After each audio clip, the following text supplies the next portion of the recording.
perception of what was the Russian military, or going back further, the Red Army, has been changed totally by this conflict. It hasn't been able to achieve what many people would have thought for that military capability a pretty straightforward objective. It's failed. Let's also cover the coalition of the willing. British Prime Minister Keir Starmer and French President Emmanuel Macron and other European leaders are working to conduct this mission in Ukraine after a full ceasefire.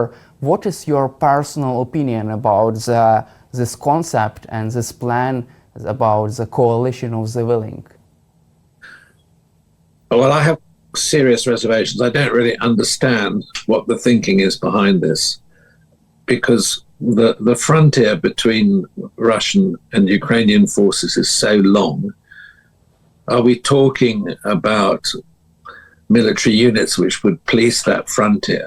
I mean, talking to my own military contacts, one is speculating that you would need a force of 200,000. I mean, it's a huge measure, a huge business. So what does is the coalition of the willing who are going to continue supporting and backing Ukraine in this conflict? I don't see what a on-the-ground deployment would be, and the Russians, of course, would be very, very reluctant to see NATO troops policing a line of conflict or between the two armies. So I think if one is trying to sort of speculate and think about what might be practical, I think that the more likely possibility would be air cover provided as a security guarantee for Ukraine. That might possibly, but even that is difficult to imagine because of, would it be a NATO engagement? Would it be, as it were, individual countries working not under NATO command? So in my book, the only possible alternative might be some sort of air cover, which of course would be a huge security guarantee and very important. But beyond that, I'm not party to these discussions, and it's, I think, very difficult to imagine exactly what they amount to.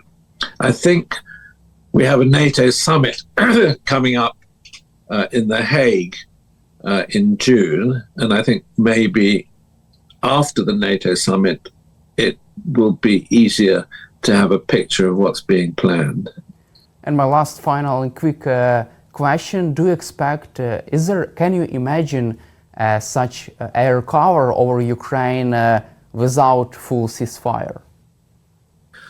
It wouldn't be possible without a ceasefire. I mean, that would be, as it were, a security guarantee following a ceasefire. And I think then this raises the whole issue. And I think for the moment, being pragmatic, being realistic, NATO membership for Ukraine is a very long way away. Thank you, Sir Dirla, for your time and for your support for Ukraine, and glory to Ukraine. Well, I think it's really important that the West and Europe in particular continues to support Ukraine in every way possible. And I'm very proud of what the UK has done to support the Ukrainian military effort. Thank you. Can you imagine a scenario in which Donald Trump will start to understand the nature of this war and Vladimir Putin's real aims and real intentions in this war? Is there a chance for a big confrontation between Trump and Putin, and Trump putting pressure on Vladimir Putin? Well, who knows? I mean, I think that if we've all learned anything about President Trump in his last term and this term, it's his total unpredictability. There's no great strategic thought. He acts on a whim. I think President Zelensky's appeal to President Trump in recent days, that President Trump should come to Ukraine and see for himself the impact of the war, seems to me a very smart play, because it sort of appeals to President Trump's ego. And Trump is dominated, is dictated, his thinking is all about himself. It is about his ego, and it's about how he's going to be perceived. So I think that's a smart play, and that could unlock things. But the reality is that President Trump only acts in his own self-interest.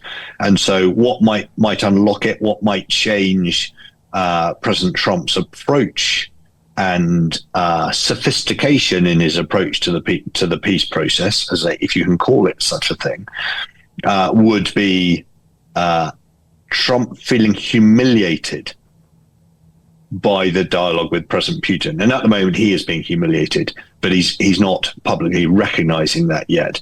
But at some point, will that trigger President Trump into some kind of alternative approach that is more favorable to Ukraine, and indeed more favorable to the international rules-based system? Time will tell.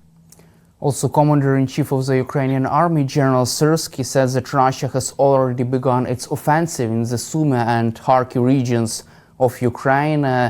Do you feel that this is also another humiliation for Donald Trump, and could this change the balance of power at the negotiating table? How could this influence this negotiations process?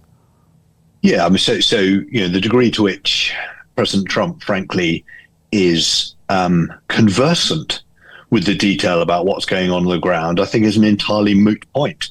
I don't have any great confidence that he is tracking the fine detail of what is happening. But if President Trump concludes that President Putin is acting in bad faith and is somehow laughing at him, and I think President Putin is doing that, but if President Trump begins to believe that he is losing face over the entire process, not least because of the Russians' acts on the ground and this what appears to be the early stages of an offensive, then that may trigger President Trump taking a different approach. But only time will tell. And also, let's cover Russia's strike on the city of Sumy. It's a deadly strike of the Russian Federation this year, killing more than 35 people, and more than 100 people were wounded. Also, it's interesting moment that these strikes happened after Steve Witkoff meeting with Russian dictator Vladimir Putin. What is your reaction to this, and do you see any kind of link between these meetings between Witkoff, Putin, and Russia's strikes on civilian population? Well, who knows? All I would say is that the Russians, they're a canny bunch, as you well know. You all in Ukraine know better than any of us. And they tend not to do things like this by accident. They're masters at sending messages.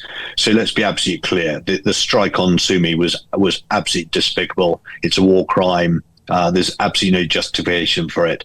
And oh, by the way, President Trump's throwaway comment that he's heard that it was a mistake, it does a great disservice to the victims of that strike, to the population of Sumy, and indeed to the whole Ukraine nation. And it does a great disservice, frankly, to the intelligence apparatus as a whole that knows full well what President Putin and the Russians are doing. It also points to the fact that regrettably, the Russian disinformation campaign, and anyone who is familiar with Russia's tactics knows, long before the Ukraine campaign, that they are masters at disinformation. It is a centerpiece of their military and their state doctrine. And what is terrifying is it appears that disinformation arm is having an effect in the White House. I mean, how extraordinary is that? How naive is that? That members of the United States administration could be